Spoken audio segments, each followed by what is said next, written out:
Education with Shantanu চ্যানেলে তোমাদের সকলকে স্বাগত জানাই। আজকে আমার আলোচ্য বিষয় তৃতীয় পর্যায়ক্রমিক মূল্যায়ন 2025-এর চতুর্থ শ্রেণীর নমুনা প্রশ্নপত্র এবং সাথে তার উত্তর, অর্থাৎ 2025 সালে ইংরেজি বিষয়ের তৃতীয় পর্যায়ক্রমিক মূল্যায়নের প্রশ্নপত্র ও সাথে তার উত্তর নিয়ে আমরা আজকে আলোচনা করব।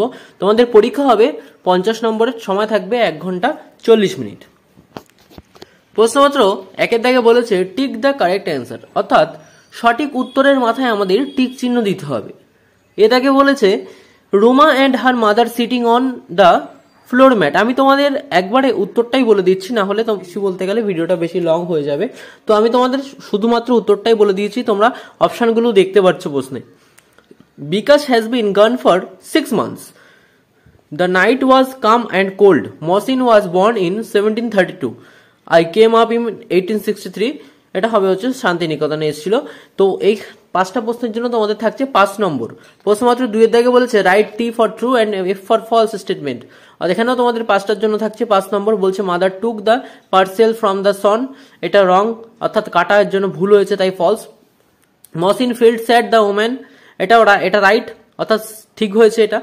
এ mild sound wake up him, একদম সঠিক, তাই জন্য রাইট, অর্থাৎ একটা শব্দ সেই মহসিনকে কিন্তু রাতের বেলায় ঘুম থেকে জাগিয়ে তুলেছিল।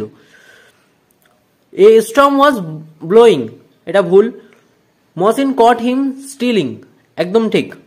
প্রশ্নপত্র 3 দাগে বলছে ফিল ইন দ্য টেবিল, যেখানে তোমাদের 4টে প্রশ্ন আছে। 4টে প্রশ্নের জন্য তোমাদের এখানে হু বা হোয়াট, কে অর্থাৎ কে বলেছে কথাটা, সেই জন্য তোমাদের 4টে প্রশ্নের উত্তর দিতে হবে যে কে বলেছে। তার জন্য তোমাদের থাকছে 8 নম্বর।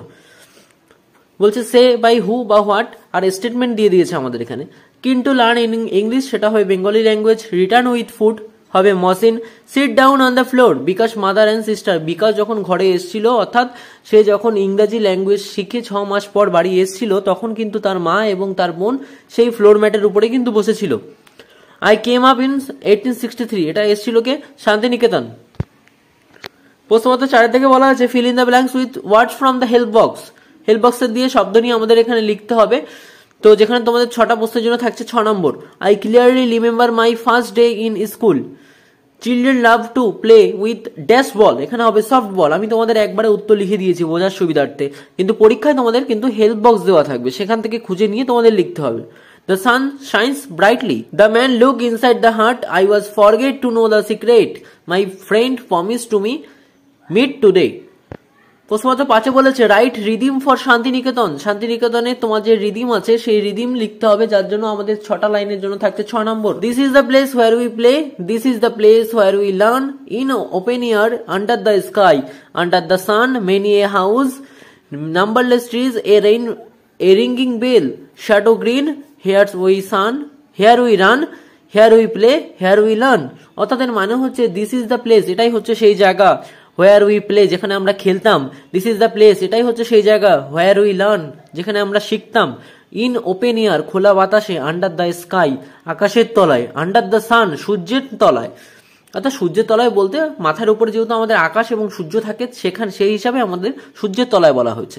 Many a house, numberless trees, বলছে অগুন্তি ঘর এবং অগুন্তি হাউস ছিল এবং ট্রি ছিল, গাছ ছিল। এ রিঙ্গিং বেল, শ্যাডো গ্রিন, এ রিঙ্গিং বেল, একটা ঘন্টা বাজলো, শ্যাডো তার সবুজ ছিল। হেয়ার উই রান, সেখানে আমরা দৌড়াতাম।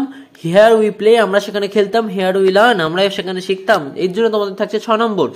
প্রশ্নপত্র 6 থেকে বলেছে অ্যান্সার দ্য ফলোইং কোশ্চেন, যেখানে তোমাদের 5টা প্রশ্ন লিখতে হবে, যার জন্য তোমাদের থাকছে 2 নম্বর করে। টোটাল নাম্বার হবে 10। Who are the two sister, 2 বোন কে ছিল? Bengali language and English language are 2 sisters. When did Mohsin die, Mohsin কবে মারা গিয়েছিল? Mohsin die at 1820। Why are the students sitting on the open air, কেন ছাত্ররা খোলা আকাশের নিচে পড়াশোনা করতো? The student sitting in open air because the earth is the classroom, তারা খোলা আকাশের নিচে পড়াশোনা করতো কারণ পৃথিবী হলো তাদের ঘর বা পড়াশোনার ঘর। The sky is their roof, sky অর্থাৎ আকাশই হচ্ছে তাদের ছাদ। It was the same when Rabindranath was among us, তারা মনে করতো রবীন্দ্রনাথ তাই তাদের সাথে আছে। Why was Bengali language worried, Bengali language কেন চিন্তিত? Bengali language worried because everyone want কিন্তু learn English and no one told Bengali, সবাই ইংরেজি শিখতে ব্যস্ত কিন্তু কেউ বাংলা কথা বলছে না। What is the Mohsin father name? Mohsin father name is Haji Faizullah. Fill in the blanks with the present continuous tense of the verb given in the bracket. ব্র্যাকেটে যে ভার্বগুলো আছে সেগুলোকে তোমাদের প্রেজেন্ট কন্টিনিউয়াস টেন্সে নিয়ে আসতে হবে।